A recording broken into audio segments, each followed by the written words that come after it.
من داخل منطقة المستثمرين على المحور المركزي الجنوبي أمام كومباوند بوكا التابع لشركة MPG، من أكثر الشركات تطور وتنفيذ وإنجاز على أرض الواقع.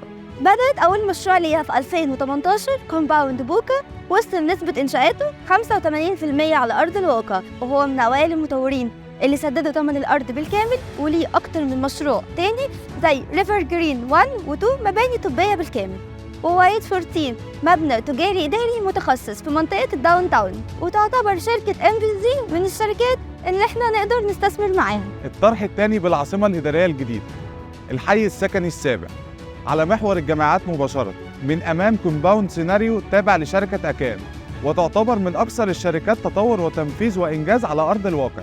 دخلت العاصمة الإدارية سنة 2018 بأول طرح سكني كومباوند سيناريو، ووصل لنسبة إنشاءات 95%.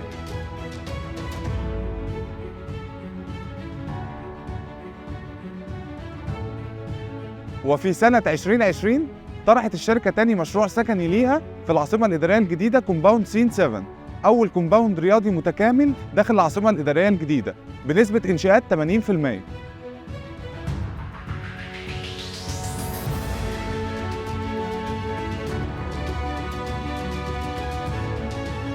وتعتبر شركة أكان من الشركات اللي نقدر نستثمر معاها في المستقبل. أنا كنت معاكم محمود زردق، تيم ليدر. حمزة أحمد سينيور سيلز من شركة KHL، مستشارك العقاري. التطوير تنفيذ وإنجاز.